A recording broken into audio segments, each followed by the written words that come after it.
नमो अरियन्ताणं नमो सिद्धाणं नमो आयर्याणं नमो उज्जयाणं नमो लय सव्वसाहूणम् एषो पञ्चनमुक्कारो सव्वपावपणासनो मङ्गलाणं च सव्वेसिं पठमं होयि मङ्गलं मङ्गलं भगवान् वीरो मङ्गलं गौतमप्रभु मङ्गलं स्थूलिभद्राद्या जैनधर्मोऽस्तु मङ्गलम् अज्ञानतिमिरान्धानां ज्ञानाञ्जनशलाकया नेत्रमुन्मीलितं येन तस्मै श्रीगुरवे नमः। કેસો આપણો વિષય ચાલી રહ્યો છે શ્રી બૃહદ સંગ્રહણી ગ્રંથ 12મી સદીના મહાચાર્ય શ્રી ચંદ્રસુરી સહજીવ મહારાજ સાહેબ દ્વારા વિરચિત આ શ્રી બૃહદ સંગ્રહણી ગ્રંથની અંદર આપણે 4 ગતિની અંદર ભમી રહેલા એવા જીવોના વિશે અલગ અલગ એવા દ્વારોની અંદર વિચારણા કરી 34 દ્વારો પ્લસ 24 દ્વારો આપણે જોયા દંડક પ્રકરણના હિસાબે। એના બાદ આપણે એડિશનલ એવી વિચારણા કરી રહ્યા હતા। એમાં આપણે 14 શ્લોક જોયો। એની અંદર 14 શ્લોક કેવો છે, એનો આકાર વગેરે, એનો માન, એનું અનુમાન કઈ રીતે લગાડી શકાય વગેરે આપણે જોયું। પછી એ 14 શ્લોકની અંદર કેટલાક દ્રવ્યો આવે છે, 6 દ્રવ્યો હોય છે, એની બહાર માત્ર આકાશાસ્તિકાય હોય છે, એ આપણે જોયું। અને એ જોતાં આપણે ધર્માસ્તિકાયનો ગુણ વગેરે જોયા।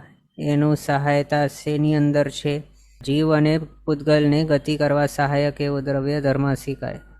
એના વગર જીવને પૂતગલ અહીંયા ત્યાં ગતિ નહીં કરી શકે, એની સહાયતાની જરૂર છે। એ જ્યાં નહીં હોય ત્યાં જીવ ને પૂતગલ જઈ જ નહીં શકે, એના હિસાબે એનો ઇમ્પોર્ટન્સ છે બહુ। એની બાદ અધર્માસ્તિકાય, એના વિશે પણ આપણે જોયું કે તે સ્થિર રહેવા સહાયક છે।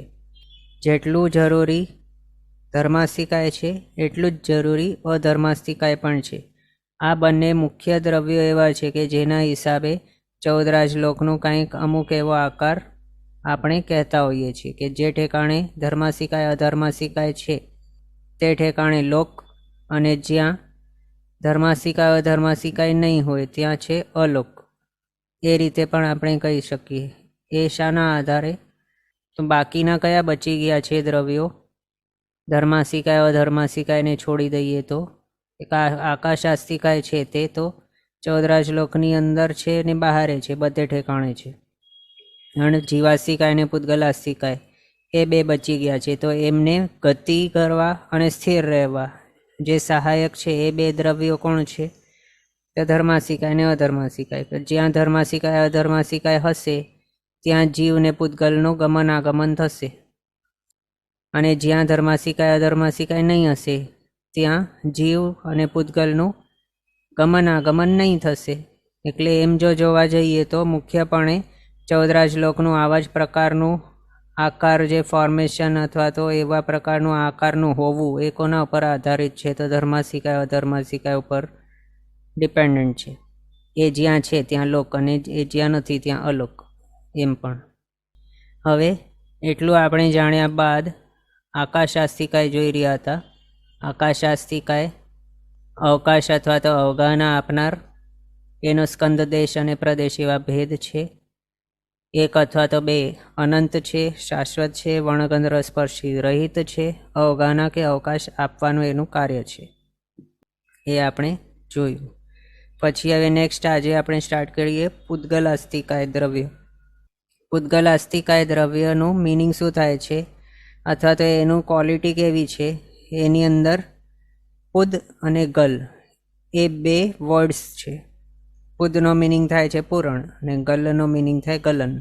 પૂરણ એટલે એડિશન, ગલન એટલે સબસ્ટ્રેક્શન અથવા તો ઓછું થવું, તે એડ થવું, આ છે માઇનસ થવું, અથવા તો જોડાવું, છૂટું થવું, એ જ છે એના નામની અંદર રહેલું। તો એવા જ ટાઈપનું આ છે પૂતગલાસ્તિકાય કંઈક, એની અંદર સતત પૂરણ અને ગલન ચાલુ રહે છે એવા સ્વભાવવાળું છે। અને પ્રિવિયસલી આપણે જે પણ દ્રવ્યો જોયા છે એ બધા કેવા હતા, અરૂપી હતા। ધર્માસ્તિકાય અરૂપી, અધર્માસ્તિકાય અરૂપી, આકાશાસ્તિકાય અરૂપી, પણ આ પૂતગલાસ્તિકાય એવો છે એ રૂપી દ્રવ્ય છે। એની અંદર વર્ણ ગંધ રસ સ્પર્શ હોય છે, માત્ર આ એક જ એવો દ્રવ્ય છે કે જેની અંદર વર્ણ, ગંધ, રસ અને સ્પર્શ હોય. માત્ર આ એક જ એવો દ્રવ્ય છે કે જે રૂપી દ્રવ્ય છે. પાંચે પાંચ ઇન્દ્રિયો દ્વારા પણ જે ગ્રાહ્ય થઈ શકે છે એ પૂદગલાસ્તિકાય જ હોય છે. કયા ઇન્દ્રિયથી વર્ણ ગ્રાહ્ય હોય? તો ચક્ષુર ઇન્દ્રિય. ગંધ કયા ઇન્દ્રિયથી ગ્રાહ્ય હોય? તો ઘ્રાણેન્દ્રિય. રસ કઈ ઇન્દ્રિયથી ગ્રાહ્ય હોય? રસન ઇન્દ્રિય. સ્પર્શ કયા ઇન્દ્રિયથી ગ્રાહ્ય હોય? તો સ્પર્શન ઇન્દ્રિય. આ રીતે વર્ણગંધ રસ સ્પર્શના એવા લક્ષણોવાળો છે પૂદગલાસ્તિકાય. એડિશનલ એના શબ્દ, અંધકાર વગેરે પણ ઉપલક્ષણો છે, જેની અંદર શબ્દ આપણે જ્યારે કહીએ તો શબ્દ એ કઈ ઇન્દ્રિયથી ગ્રાહ્ય છે? તો શ્રોત્રેન્દ્રિય. તો આ રીતે રૂપી દ્રવ્ય છે પૂદગલાસ્તિકાય. બાકી બધા જે દ્રવ્ય છે એ બધા અરૂપી છે. આની અંદર શાસ્ત્રકાર ભગવાન તો કહે છે કે પૂદગલના 4 ભેદ બની જાય છે. આગળ આપણે ધર્માસિકાય, અધર્માસિકાય અને આકાશાસિકાયને 3 ભેદો જોયા હતા, સ્કંધ, દેશ અને પ્રદેશ. પણ અહીંયા પૂદગલાસ્તિકાયની વાત કરીએ તો એની અંદર 4 ભેદ આવી જાય છે: સ્કંધ, દેશ, પ્રદેશ અને પરમાણુ. એમાં સ્કંધ એટલે શું? જો પૂદગલોનો કોઈક એક સ્કંધ આપણે જ્યારે કહીએ તો એ કેવું હોય? એક યુનિટ અથવા તો એક આખું દ્રવ્ય. માત્ર એક પરમાણુ હોય અથવા તો એક પ્રદેશવાળું જે હોય એને સ્કંધ નહીં કહેવાય, પણ દ્વિપ્રદેશી એટલે કે 2 પ્રદેશ ભેગા થઈને કંઈક એક યુનિટ બનેલું હોય તેને આપણે સ્કંધ કહી શકીએ. 3 પ્રદેશ, 4, 5, 6 સંખ્યાતા, અસંખ્યાતા અને અનંતા પ્રદેશવાળું જે હોય એને પણ સ્કંધ કહેવાય છે. આટલા પ્રદેશવાળું યુનિટ એટલે શું? તો અહીંયા આપણે આ ફોટોની અંદર જે પ્રમાણે જોઈ શકીએ છીએ, શું છે? આ પરમાણુઓ છે. બધા જોઈન્ટ થઈ ગયા છે, ભેગા છે. ભેગા મળીને તેઓએ એક આવું મોટું કંઈક યુનિટ ફોર્મ કર્યું છે. મિક્સ નથી થયા, બધા માત્ર જોઈન્ટ થયા છે. એમ ભેગા મળીને તેઓ એક યુનિટ ફોર્મ કર્યો છે. એવા ઘણા બધા પ્રદેશો દ્વારા ભેગા મળીને એક જે મોટો યુનિટ ફોર્મ થાય, કે જે મોટો પદાર્થ ફોર્મ થાય, તે શું છે? તેને સ્કંધ કહ્યું છે અહીંયા. અથવા તો દ્રવ્યનો આખો ભાગ, તે છે સ્કંધ. પછી દેશ. દેશ એટલે એ જે સ્કંધ છે આખું, એનામાંથી માત્ર એક ભાગ, અને એ ભાગ પણ કેવું છે? એનાથી છૂટો નથી પડેલું, પણ એનાથી જોડાયેલું જ છે. આ વ્યાખ્યા સેમ જ છે, આગળ આપણે જોયેલી હતી એના જેવી જ છે સેમ, પણ માત્ર ફોટો અલગ છે. તો આની અંદરથી એક માત્ર એક ભાગ, ભલે આ ભાગ લો કે પછી બીજો આ સાઈડવાળો એ ભાગ લો કે પછી આ વાળો ભાગ લો કે આ વાળો ભાગ લો, કોઈ પણ ભાગ લો, બધાને દેશ જ કહેવાશે. જ્યાં સુધી તેઓ આ આખા યુનિટની સાથે જોડાયેલા છે ત્યાર સુધી એને દેશ કહેવાશે. પણ જો આટલું ટુકડો આપણે એનાથી છૂટું કરી દીધું, એટલે એક આવું બચી ગયો અને બીજો આવો બચી ગયો, આવા જો 2 ભાગ થઈ જાય આના, તો પછી આ બંને અલગ એવા સ્કંધ કહેવાય છે. પછી એને દેશ નહીં કહેવાય. એ બંને ઇન્ડિવિજ્યુઅલ એવા અલગ જ સ્કંધ થઈ જાય છે. એ જ પ્રમાણે કહેવાય. પછી આ એક સ્કંધ થયો, આ બીજો સ્કંધ થઈ ગયો, એને પછી દેશ નહીં કહેવાય. એ પણ યાદ રાખવાનું. હવે એ આપણે જોયો દેશ. સ્કંધનો એક એવો ભાગ કે જે માત્ર એક પ્રદેશવાળો નથી, પણ 2 કે એનાથી વધારે પ્રદેશવાળો છે, અને એનાથી છૂટો નથી પડેલો, એની સાથે જોઈન્ટ જ છે એવો, એ છે દેશ. પછી પ્રદેશ. પ્રદેશ એટલે સ્કંધમાંથી નાનામાં નાનો એવો સૂક્ષ્મ અંશ કે જેનો હજી આગળ 2 ટુકડા કે 2 વિભાગો નહીં કરી શકાય, એને કહેવાયું પ્રદેશ. પણ એ પણ કેવું છે? એનાથી જોડાયેલો જ છે, એનાથી છૂટો નથી પડેલું. સ્કંધથી છૂટો નથી પડેલું પણ જોડાયેલો જ છે, એને એનો પ્રદેશ કહેવાય. પણ હવે એ જ પ્રદેશ અથવા તો બીજો કોઈક એક પ્રદેશ એ જ્યારે સ્કંધમાંથી છૂટો થઈ જાય ત્યારે એને પરમાણુ કહેવાય. બંનેના સાઇઝ કેટલા છે? પ્રદેશનો એ સાઇઝ ઇક્વલ ટુ પરમાણુનો સાઇઝ. બંનેના સાઇઝ સેમ છે, પણ એની અવસ્થા કેવી છે? સ્કંધમાં જોઈન્ટ છે, જો જોઈન્ટ હોય તો પ્રદેશ કહેવાય, સ્કંદથી છૂટું થઈ ગયું હોય તો એને પરમાણુ કહેવાય. બસ એટલું જ ફરક છે. એમ આ રીતે આપણે પૂતગલના 4 ભેદ જોયા: સ્કંધ, દેશ, પ્રદેશ અને પરમાણુ. હવે જ્યારે આપણે પૂતગલની વિચારણા કરીએ તો એને પૂતગલ આસ્તિકાય શા માટે કહ્યું? અસ્તિકાય એટલે સમૂહ એ થાય છે, આપણે આગળ જોયું છે. તો પૂતગલ જે હોય છે તે અલગ અલગ એવા પ્રદેશોનો સમૂહ રીતે પણ હોય છે. જોઈન્ટ થઈ જાય ઘણા બધા પરમાણુઓ, ત્યારે એક સ્કંદ બની જાય અને એને શું કહેવાયું? એ પ્રદેશોનું સમૂહ રૂપી છે, અને સમૂહ છે એટલે બની ગયો અસ્તિકાય. એટલે જ એને પૂતગલ આસ્તિકાય એવા ટાઈપનું નામથી ઓળખાય છે. આની અંદર કેવું થતું હોય છે? શાસ્ત્રકાર ભગવંતો કહે છે કે જે આ સ્કંદ આપણને દેખાય છે આ વાળું, એની અંદરથી પ્રત્યેક દરેક સમયે ઓછામાં ઓછો 1 કે 2 કે 3 4 એવા પ્રદેશો, જેટલા પણ નંબરના પ્રદેશો છૂટા થતા હોય. સંખ્યાતા નંબરના પ્રદેશો પણ છૂટા થઈ શકે, અસંખ્યાતા પ્રદેશો પણ છૂટા થતા હોય. અને એક પરમાણુ 2 પ્રદેશવાળું એવો કે કોઈક સ્કંદ અથવા તો 3 વગેરે નવા એવા જે આની અંદર પહેલાંથી જોડાયેલા નહીં હતા એવા એડ થતા જાય છે. એટલે પૂરણ થતું હોય છે. આની અંદર દરેક સમયે પૂરણ ચાલુ છે, એટલે એડિશન ચાલુ છે, જોડાણ ચાલુ છે, અને ગલન પણ ચાલુ છે. દરેક સમયે આ પ્રક્રિયા અથવા તો આ પ્રોસેસ ચાલુ ને ચાલુ જ છે. સતત પૂરણ ગલન એના સ્કંધોમાંથી ચાલુ જ છે. અને એવું જો નહીં પણ થાય તો અમુક વખતે માત્ર એના વર્ણગંધ આદિ જે છે એની અંદર કોઈને કોઈ ફેરફાર થતું જાય છે. એની અંદર પુરાવવું કે વિખરાવવું એ તો અવશ્ય થાય જ છે. એટલે આવા પૂરણગલન કોઈના કોઈ પ્રકારના આની અંદર ચાલુ ને ચાલુ જ હોય છે. એના જ હિસાબે એને કહ્યું છે કે તે કેવું છે? પૂતગલ છે. પ્રદેશોનો સમૂહ છે એટલે તેને અસ્તિકાએ કહ્યું છે. આગળ શાસ્ત્રકાર ભગવંતો કહે છે કે પૂતગલનો સ્વાભાવિક રૂપ કેવો છે? સ્વાભાવિક રૂપ એનો છે પરમાણુ તરીકેનું. પણ દેશ છે અને સ્કંધ વગેરે છે એ બધા એના વૈભાવિક રૂપો છે, વિભાવ દશા છે એની. સ્વાભાવિક રૂપ એનો કેવો છે? પરમાણુ છૂટો હોય તે એવું સિંગલ. પણ જોઈન્ટ થયેલા જે હોય, દ્વિપ્રદેશી હોય, ત્રિપ્રદેશી વગેરે એવા જે પણ સ્કંધો હોય એ બધા એના વૈભાવિક રૂપો છે, વૈભાવિક દશા છે એની, વિભાવ ધર્મ.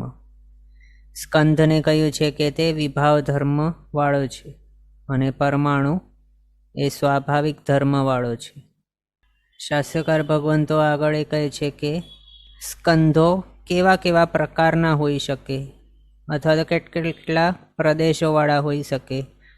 સિંગલ પરમાણુ તો ફરતા હોઈ જ શકે છે 14 શ્લોકની અંદર, પણ સિંગલ નહીં પણ જોઈન્ટ થયેલા એવા કેટલા પ્રદેશવાળા સ્કંધો હોઈ શકે. એ કહેતા શાસ્ત્રકાર ભગવંતો એમ કહે છે કે દ્વિપ્રદેશી સ્કંધો પણ હોય છે 14 શ્લોકની અંદર. ત્રિપ્રદેશી એટલે માત્ર 3 જ પ્રદેશોથી બનેલા હોય એવા સ્કંધ એ પણ હોય છે. ચતુઃપ્રદેશી એ પણ હોય છે, 5 પ્રદેશવાળા, 6 પ્રદેશ, 7 વગેરે સંખ્યાતા પ્રદેશવાળા એવા હોય છે પોસિબલ સ્કંધો 14 શ્લોકની અંદર. પછી અસંખ્યાતા પ્રદેશવાળા એવા સ્કંધો એ પણ હોઈ શકે છે પોસિબલ. આગળ વધતા અનંત પ્રદેશી એવા સ્કંધો પણ હોઈ શકે છે પોસિબલ. આગળ આપણે એ જોયું છે કે ઔદારિક વર્ગણા છે, પછી આહારક, તૈજસ, કર્મણ વર્ગણા, ભાષા વર્ગણા, મનોવર્ગણા, શ્વાસોચ્છ્વાસ વર્ગણા, કર્મણ વર્ગણા, એ વર્ગણાઓ બધી કેટલા પ્રદેશવાળા સ્કંધો છે? તો અનંત પ્રદેશી સ્કંધો છે ને તે બધા વર્ગણાઓ જે પણ છે તેઓ. આત્મા દ્વારા જે પણ ગ્રાહ્ય વર્ગણાઓ છે એ બધી અનંત પ્રદેશી સ્કંધોથી બનેલી હોય છે. એટલે અનંત પ્રદેશી સ્કંધો તો હોય છે તે આપણને પહેલાંથી ખ્યાલ છે. એના સિવાય ઓછા પ્રદેશવાળા પણ સ્કંધો હોઈ શકે છે અને છે. અને એ બધાને કેવા કયા છે? વિભાવ ધર્મવાળા કયા છે, અને એ દરેક જે પણ ભેદ છે અહીંયા સિંગલ પરમાણુ ફરતા હોય એવા, પછી 2, 3 વગેરે સંખ્યાતા અને અસંખ્યાતા અનંતા પ્રદેશવાળા સ્કંદો, એવા દરેક ભેદવાળા આ 14 રાજલોકની અંદર પ્રાય અનંત એવા સ્કંદો હંમેશા માટે વિદ્યમાન છે, એટલે કે હોય છે, ફરી રહ્યા છીએ આપણે ત્યાં. પછી આગળ પૂતગલને વિશે જો વિચારવામાં આવે તો દ્રવ્યથી કેટલા છે આ પૂતગલાસ્તિકા, તો દ્રવ્યથી તો અનંતા છે. જો આમ આપણે આગળ જોયું કે આવા જ એક પ્રકારના સ્કંદ હોય દ્વિપ્રદેશી, ત્રિપ્રદેશી વગેરે, એ પણ 14 રાજલોકની અંદર અનંત અનંત નંબરના છે. તો એ રીતે જો વિચારમાં આવે તો કેટલા છે પૂતગલ પરમાણુ હોય કે સ્કંદ હોય, તો અનંતા થઈ ગયા. એટલે 14 રાજલોકની અંદર દ્રવ્યથી પૂતગલાસ્તિકા કેટલો છે, તો અનંતા છે. પછી ક્ષેત્રથી વિચારીએ તો ક્યાં છે, તો એ માત્ર 14 રાજલોકની અંદર છે.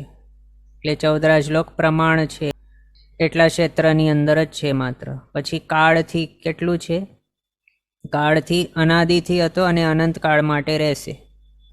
આમ ભલે આની અંદર પૂરણ થયો, પછી ગલન થયો, એટલે એની અવસ્થા ભલે બદલી ગઈ, પણ જે પરમાણુ છે આનામાં એડ થયો, પછી બહાર નીકળ્યો વગેરે, એ પૂતગલાસ્તિકા જે પણ છે એ અનાદિથી હતો અને અનંતકાળ માટે રહેવાનું છે, માત્ર એના સ્ટેજીસ બદલે છે.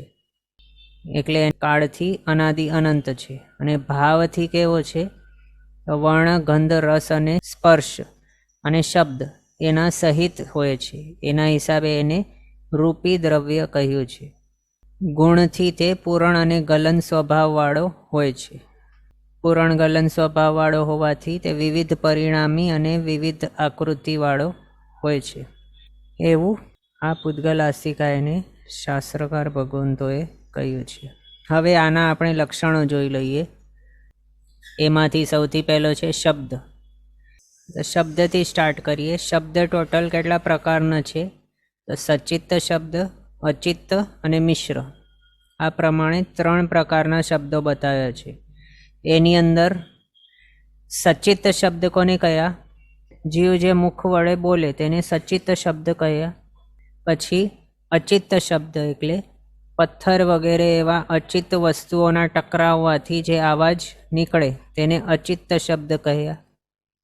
અને મિશ્ર શબ્દ એટલે જીવના પ્રયત્ન વડે અજીવમાંથી જે અવાજ નીકળે, જીવના પ્રયત્ન વડે વાગતા એવા અલગ અલગ એવા વાજિંદ્રો, મૃદંગ, ભૂંગળ, ગિટાર જેવા, તબલા હોય કે જે પણ, એ બધાને મિશ્ર શબ્દ બતાવ્યા છે. એનામાંથી જે અવાજ નીકળે તે જીવના પ્રયત્નથી અજીવમાંથી જે અવાજ નીકળે તે મિશ્ર શબ્દ. આ રીતે શબ્દના 3 પ્રકારો બતાવ્યા છે. આગળ શાસ્ત્રકાર ભગવંતો એ પ્રમાણે બતાવે છે કે જે સ્કંદો છે શબ્દના તે પોતે 4 સ્પર્શવાળા હોય છે, પણ એનો ઉત્પત્તિ સ્થાન જેનામાંથી તે નીકળે છે તે શબ્દના પૂતગલો તે કેવા છે, 8 સ્પર્શવાળા એવા છે. હવે 4 ને 8 ને કયા એ આપણે આગળ જોઈશું. આ રીતે સચિત્ત, અચિત્ત અને મિશ્ર 3 પ્રકારના શબ્દ બતાવ્યા છે પૂતગલના લક્ષણ તરીકે. પછી અંધકાર. અંધકાર એટલે એ પણ પૂતગલના એક લક્ષણ જ છે, પૂતગલ રૂપે જ છે અંધકાર પણ. અને આપણને એમ જો લાગતું હોય તો શાસ્ત્રકાર ભગવંતોએ બતાવ્યું છે કે જે પણ જીવો હોય તે ઇન્દ્રિયો હોય જેની પાસે ચક્ષુ નથી એટલે કે આંખો નથી, તેઓ જે તે ઇન્દ્રિય છે તે સૂંઘીને આગળ વધતા હોય છે. એ પણ તેઓને જ્યારે આતપ લાગતી હોય અથવા તો કોઈક ઠેકાણે એમને છૂપવું હોય તો પછી તેઓ ઘ્રાણેન્દ્રિયથી જે અંધકારના પૂતગલો છે એને સૂંઘીને અંધકાર તરફ આગળ વધી જતા હોય. અથવા તો લાઇટ ચાલુ થઈ છે, પ્રકાશ પડી રહ્યો છે અને તેમને હવે છૂપવું પડશે, નહીં તો એમનું મૃત્યુ થઈ જશે, કોઈક એના ઉપર અટેક કરી દેશે વગેરે. એ બધું એમને કઈ રીતે ખબર પડે? એમની પાસે આંખો જ નહીં હોય તો પ્રકાશ કઈ રીતે દેખાય? નહીં દેખાય ને આંખો વગર પ્રકાશ. બીજી પોસિબિલિટી શું છે, એમને કઈ રીતે ખબર પડી શકે? તે ઇન્દ્રિયોની પાસે નાક છે, એટલે તેઓ અંધકારના જે પૂતગલો છે એની ગંધને એને ઓળખીને પછી એ સમજી જશે કે હા, હમણાં પ્રકાશ છે કે અંધકાર છે. અને જ્યારે પ્રકાશ આવી જાય ત્યારે તેઓ શું કરે, પછી છુપાઈ જાય અહીંયાથી. એવું બધું તેઓ કરતા. એના ઉપરથી એ ખ્યાલમાં આવે કે અંધકાર પણ પૂતગલ રૂપ જ છે. એમ એક્ઝામ્પલ આપણે બેડબગ્સનું લઈ શકીએ, અથવા તો એવા ઘણા બધા હોય છે પોસિબલ કે જેઓ જ્યારે પ્રકાશ હોય ત્યારે જલ્દીથી છુપાઈ જાય અને અંધકારની અંદર બહાર નીકળતા હોય. એવા ઘણા બધા જીવજંતુઓ વિદ્યમાન છે. એના એક્ઝામ્પલથી આપણે સમજી શકીએ. પછી આગળ નેક્સ્ટ છે ઉદ્યોત. ઉદ્યોતને કહ્યું છે કે તે છે શીત પદાર્થમાંથી નીકળતો એવો શીત પ્રકાશ. એટલે શીત વસ્તુનો શીત પ્રકાશ. ને વસ્તુ શીત છે. અહીંયા આપણે મૂનનો એક્ઝામ્પલ લીધું છે.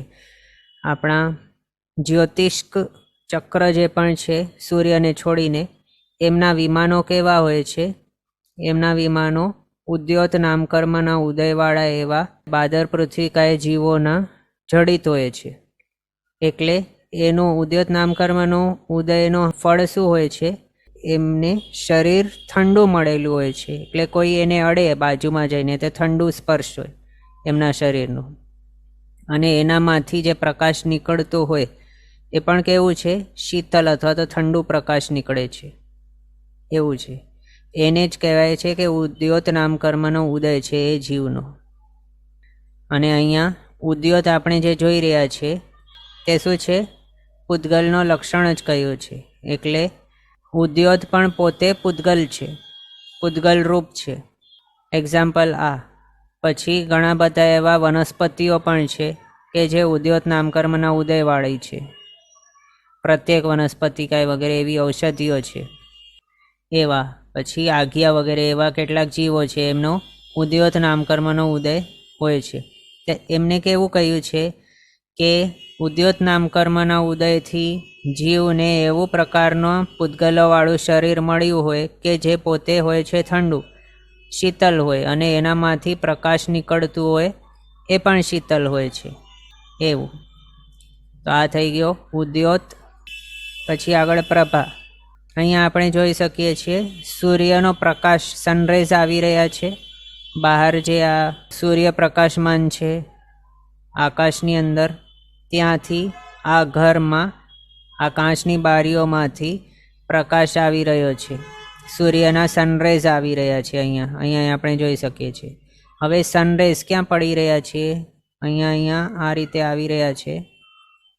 અહીંયા આવે છે, આમ આવે છે, આમ આવ્યા, આમ આવ્યા, આમ આમ આમ આમ. એટલે અહીંયા આખું આવી ગયા છે અહીંયા સુધી. પણ હવે આ બાજુ અહીંયા સનરેઝ તો ડિરેક્ટલી પડ્યા નથી. સનરેઝ ક્યાં છે? પ્રકાશ અહીંયા છે. અહીંયા હવામાં એ છે, પણ અહીંયા આ જે નીચે છે એના ઉપરથી આપણે જાણી શકીએ છીએ કે અહીંયા સનરેઝ પડી રહ્યા છે ડિરેક્ટલી. પણ એના સિવાય અહીંયા સાઈડમાં ડિરેક્ટલી તો પ્રકાશ સનનો નથી પડી રહ્યો. પ્રકાશ ડિરેક્ટલી સનનો નથી પડી રહ્યો તો પણ અહીંયા તો ઉજાસ જ છે, પ્રકાશ છે અહીંયા. તો હવે અહીંયા કયો પ્રકાશ છે? કયા પૂતગલો છે? તો એ પ્રભાના પૂતગલ છે.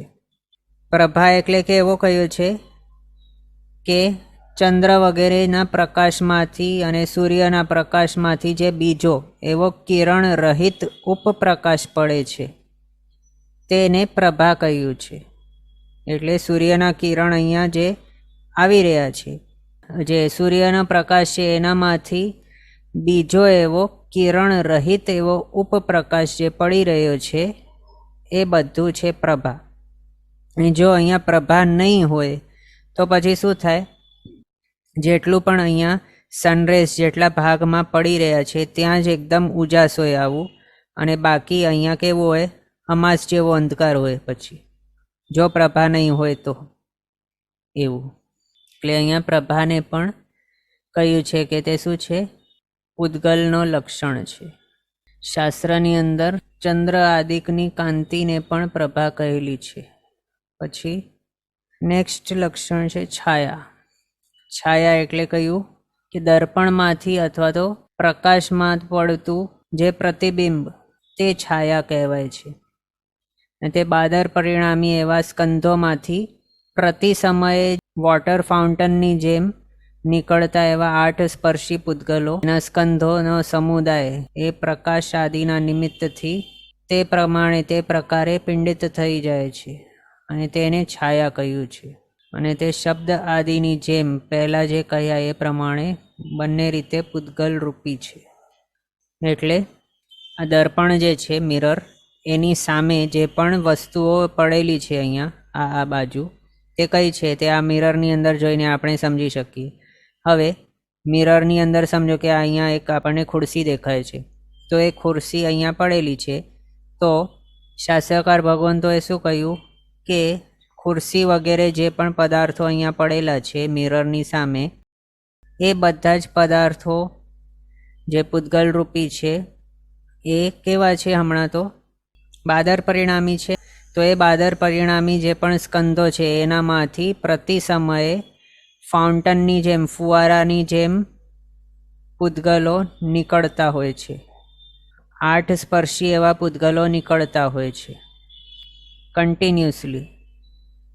8 સ્પર્શી પૂતગલના સ્કંધો નીકળતા હોય છે અને એ પ્રકાશ આદિનો જે પણ નિમિત્ત એમને મળ્યો એના કારણે એ અહીંયા આપણને આવા ટાઈપનો આ મિરરની અંદર એનો ઇમેજ ફોર્મ થયેલો દેખાય છે, જે છાયા તરીકે ઓળખાય છે. અને એ છાયા પણ કેવું છે? તેને પૂતગલ જ કહ્યું છે. પૂતગલનો લક્ષણ છે, પૂતગલ રૂપી બતાવ્યું છે એને. પછી નેક્સ્ટ છે આતપ. જે પ્રમાણે આપણે ચંદ્રના વિમાન પછી સૂર્યને છોડીને બાકીના જે જ્યોતિષ્ક દેવોના વિમાનો છે એના પર જડિત જે બાદર પૃથ્વીના જીવો છે એને ઉદ્યોત નામકર્મના ઉદયવાળા જીવો આપણે જાણ્યા. અને એના શરીર એમના કેવા હોય છે એ પણ પછી આજ્ઞા વગેરે એવા જે હોય એ ઉદ્યોત નામકર્મના ઉદયવાળા જે પણ હોય એમને શીતલ શરીર મળેલું હોય છે અને જેનો પ્રકાશ શીતલ જ હોય છે. પણ આ આતપ જે છે તે કેવું કહ્યું છે? આતપ કોને હોય? તો માત્ર સૂર્યના વિમાન જડિત એવા જે બાદર પૃથ્વીકાયના જીવો છે એને હોય છે. અને એની પ્રોપર્ટી કેવી છે? તો એનો શરીર હોય છે ઠંડુ શીતલ, પણ એનામાંથી જે પ્રકાશ નીકળતું હોય તે ગરમ હોય છે, ઉષ્ણ હોય છે. એટલે કોઈ જઈને સૂર્યના વિમાનને અડે ત્યાં, જેનામાંથી પ્રકાશ નીકળે છે તેને અડે ત્યાં, તો એ ઠંડુ હોય છે. પણ એનામાંથી જે પ્રકાશ નીકળી રહ્યો છે એ આતપ નામકર્મના ઉદયના કારણે તે ગરમ છે, ઉષ્ણ છે. બીજું, આતપ નામકર્મનો કેવું વિપાક બતાવ્યું છે? એક તો આ બતાવી દીધું. બીજી હજી એની પ્રોપર્ટી કેવી છે? સ્પેશિયલ ક્વોલિટી કે તે આતપ નામકર્મ જેને ઉદય હોય એના રેઝ જેટલા દૂર જાય, જેટલું ડિસ્ટન્સ તેઓ પસાર કરે તેટલા વધારે ગરમ થતા જાય તે એવા કયો છે. એટલે આતપ નામકર્મના ઉદયવાળા જે હોય એના પ્રકાશને એવી પ્રોપર્ટીવાળું કહ્યું છે, જેટલું વધારે ડિસ્ટન્સ પસાર કરે એટલું વધારે ગરમ થતું જાય એવું. તો આ છે આતપ. શીત વસ્તુમાંથી નીકળતો ઉષ્ણ પ્રકાશ, તેને આતપ કહ્યું છે. બીજું આની સાથે એ પણ સમજવાનું કે અગ્નિકાયના જીવો જે હોય છે તેને આતપ નામકર્મનો ઉદય નથી હોતો. તેઓ કેવા છે? તેમનું શરીર ગરમ છે અને એનામાંથી પ્રકાશ નીકળે છે તે પણ ગરમ છે. એટલે આવા ટાઈપનો કોઈ પૂતગલનું લક્ષણ નથી કે જેનો શરીર ગરમ હોય અને એનામાંથી નીકળતો પ્રકાશ પણ ગરમ હોય. એવા પ્રકારનો કોઈ નામકર્મ નથી બતાવ્યું સ્પેસિફિક. જે પ્રમાણે ઉદ્યોત નામકર્મ બતાવ્યું કે શીતલ શરીરમાંથી નીકળતો શીતલ પ્રકાશ જેને હોય તેને ઉદ્યોત નામકર્મનો ઉદયવાળો બતાવ્યું. આતપ નામકર્મનો ઉદય એને બતાવ્યું કે જેનું શરીર શીતલ હોય એનામાંથી ઉષ્ણ પ્રકાશ નીકળતો એવું.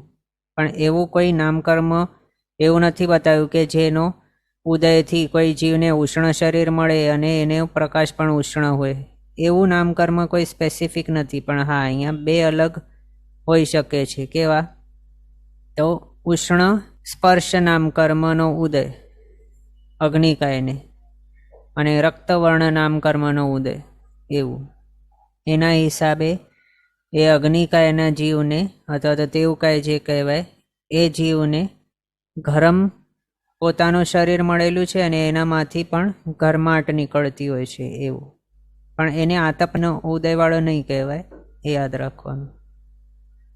આ રીતે આતપ પણ પૂતગલની જ પ્રોપર્ટી કે ક્વોલિટી છે, લક્ષણ છે એનું, એ આપણે જાણ્યું. પછી વર્ણગંધર સ્પર્શ. તો 5 વર્ણ કયા કયા છે પોસિબલ? આ પ્રાઇમરી કલર્સ છે: કાળો, લીલો, લાલ, પીળો, સફેદ. આ કાળો, આ લીલો, આ લાલ, આ પીળો અને આ સફેદ. આ રીતે 5 વર્ણ પોસિબલ છે. મૂળ વર્ણ આ જ હોય છે, કોઈ પણ પ્રદેશ કે પરમાણુ લો, સિંગલ ઇન્ડિવિજ્યુઅલ એનું, આનામાંથી કોઈના કોઈ એક હોઈ શકે. પણ જો દ્વિપ્રદેશી હોય, ત્રિપ્રદેશી વગેરે એવા જો હોય સ્કંધો, તો પછી એના કલર બાજુમાં રહેલા હોય તો એ મળીને આપણને ઓરેન્જ જેવું કંઈક દેખાય. એક પીળો અને બીજો આ હોય લાલ જેવો, તો આપણને દૂરથી ઓરેન્જ જેવું દેખાય. પણ હોય તો બંને અલગ જ હોય છે. પછી અલગ અલગ એવા કોમ્બિનેશનથી અલગ અલગ નંબરના કેટલાય કલર્સ ફોર્મ થઈ શકે છે. પણ મૂળ કલર કેટલા છે? તો 5 જ વર્ણ આપણે જોયા તે. કોઈ પણ પરમાણુ લઈએ કે કોઈ પણ એક સિંગલ પ્રદેશ જોઈએ, આપણે તો નહીં જોઈ શકીએ, પણ કેવલજ્ઞાની ભગવાન તો જ્યારે એ જુએ તો એમને માત્ર 5 જે આ કલર્સ બતાવે છે એનામાંથી કોઈના કોઈ એક જ હોય છે, એક પૂતગલના, એક પરમાણુનું અથવા તો એક પ્રદેશનું. અને બાકી જેટલા પણ નંબરના કલર્સ છે આપણને હમણાં દેખાય છે, તેના અલગ અલગ કોમ્બિનેશનથી ફોર્મ થઈ શકે છે. ટિન્ટ કે શેડ કે કલર્સ પણ, પર્પલ, વાયોલેટ વગેરે જે પણ છે બધા. પરમાણુની અંદર માત્ર એક જ વર્ણ હોય છે, અને દ્વિપ્રદેશી વગેરે સ્કંધોની અંદર જેટલા નંબરના પ્રદેશો હોય એના હિસાબે એટલા નંબરના અથવા તો વધારે પ્રમાણના એવા 1 થી 5 વર્ણ યથાસંભવ હોઈ શકે છે. આ રીતે બતાવ્યું. પછી ગંધ. 2 પ્રકારની ગંધ હોઈ શકે છે, સુગંધ અથવા તો દુર્ગંધ. સુગંધ એટલે સારી લાગે તે, દુર્ગંધ એટલે સારી નહીં લાગે જે, એવી. એને દુર્ગંધ બતાવ્યું. આ પણ બંને શું છે? તો પૂતગલના જ લક્ષણો છે. સુરભી અને દુર્ભી ગંધ એ બંને એ પૂતગલ દ્રવ્યમાં જ હોય છે, બાકી કોઈ પણ દ્રવ્યની અંદર એ નહીં હોય. હળી પરમાણુમાં 1 ગંધ અને દ્વિપ્રદેશી આદિ સ્કંધોની અંદર 2 ગંધ પણ યથાસંભવ હોય છે. પછી રસ. 5 પ્રકારના રસ. કયા કયા? તો કડવો રસ, કડવા લીમડા જેવો કડવો રસ. પછી તીખો, મરચા જેવો તીખો રસ. તુરો, આમળા જેવો ત્રિફળા જેવો તુરો. ખાટો રસ, આમલી જેવો ખાટો રસ. પછી મીઠો રસ, ગોળ હોય કે સાકર હોય એના જેવો મીઠો રસ. આ પ્રમાણે બતાવ્યું છે. માત્ર કોની અંદર રસ હોઈ શકે? તો માત્ર પૂતગલાસ્તિકાયમાં જ રસ હોઈ શકે છે.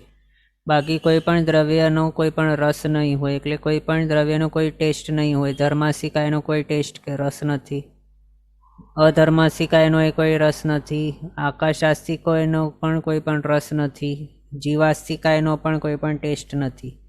પણ ટેસ્ટ કોનું છે માત્ર? તો માત્ર પૂતગલાસ્તિકાયનો જ. એ જ એકલો એવો રૂપી દ્રવ્ય છે આખા જગતની અંદર, બીજો કોઈ નથી. પછી સ્પર્શ. તો ગુરુ સ્પર્શ, લઘુ સ્પર્શ. ગુરુ એટલે ભારે સ્પર્શ, લઘુ એટલે હલકો સ્પર્શ, મૃદુ એટલે સુંવાળો કોમળ સ્પર્શ, કઠણ કે કર્કશ સ્પર્શ, કાંકરા વગેરે જેવો લાગે એવો. શીત સ્પર્શ, બરફ જેવો. ઉષ્ણ સ્પર્શ, અગ્નિ વગેરે જેવો ગરમ. સ્નિગ્ધ સ્પર્શ, તેલ આદિ વગેરે જેવો. વૃક્ષ સ્પર્શ લુખો, રાખ વગેરે જેવો. અને અહીંયા લઘુ સ્પર્શ રૂ એટલે કે આપણે કોટન જેવો હલકો સ્પર્શ. ગુરુ સ્પર્શ ડેન્સ એવા કોઈ ભારી એવા મેટલ્સ વગેરે હોય એના જેવો. મૃદુ સ્પર્શ કોમળ ફૂલ જેવો સ્પર્શ વગેરે એવા 8 સ્પર્શો પોસિબલ છે.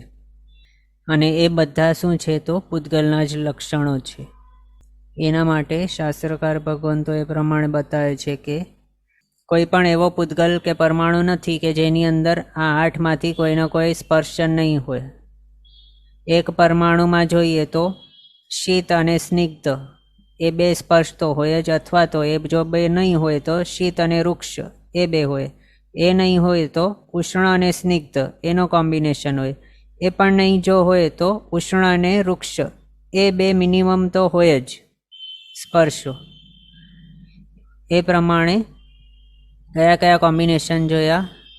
એક તો શીત અને સ્નિગ્ધ આ બંનેનું, બીજો શીત અને વૃક્ષ આ બંનેનું, ત્રીજો ઉષ્ણ અને સ્નિગ્ધ આ બંનેનું, અને ચોથો ઉષ્ણ અને વૃક્ષ આ બંનેનું. એટલે આ રીતે મિનિમમ જો કહેવામાં આવે કે ઓછામાં ઓછા સ્પર્શવાળો કોઈ એક પરમાણુ છે તો એક પરમાણુની અંદર પણ મિનિમમ 2 સ્પર્શ તો હોય જ છે. આ 4 અહીંયા જે બતાવ્યા એના જે અલગ અલગ કોમ્બિનેશન જોયા એનામાંથી કોઈનો કોઈ તો હોય જ છે. પણ એમ નહીં હોય શીત ને ઉષ્ણ બંને સાથે તો આપણને ખ્યાલમાં છે બંને ઓપોઝિટ છે. એટલે બંને એક જ પરમાણુની અંદર નહીં હોય, પણ શીત અને સ્નિગ્ધ હોય અથવા તો શીત અને વૃક્ષ હોય. બીજું ઉષ્ણ અને સ્નિગ્ધ હોય અથવા તો ઉષ્ણ અને વૃક્ષ હોય. એવું આ રીતે 4 કોમ્બિનેશન પોસિબલ છે મિનિમમ એક જ પરમાણુની અંદર. પણ એક જ પરમાણુ જોઈએ તો એ પરમાણુ ગુરુ સ્પર્શી નહીં હોય, લઘુ સ્પર્શી, મૃદુ વગેરે એવા આ ઉપરના જે 4 છે એ સ્પર્શવાળો એક સિંગલ ઇન્ડિવિજ્યુઅલ પરમાણુ ફરતું હોય એ આવા આ સ્પર્શવાળું નહીં હોય. પણ અહીંયા જે બતાવ્યા નીચે કોમ્બિનેશન એના વાળું હોય છે. ઓકે, આજના માટે અહીંયા આપણો સમય થયો છે, પણ આ વાત હજી અધૂરી છે. તે આપણે આગળ નેક્સ્ટ ક્લાસની અંદર કન્ટિન્યુ કરશું અવસરે. જીનાજ્ઞા વિરુદ્ધ કંઈ પણ બોલાય તો મિચ્છામિ દુક્કડમ. સર્વમંગલ માંગલ્યમ સર્વકલ્યાણકારણમ પ્રધાનમ સર્વધર્માણામ જૈનમ જયતિ શાસનમ. પ્રણામ. બધા શાતામાં રહેજો, જીનાજ્ઞાપૂર્વકનું જીવન જીવજો, સર્વવીરતી તરફ આગળ વધજો અને મનુષ્ય ભાવ સફળ કરજો.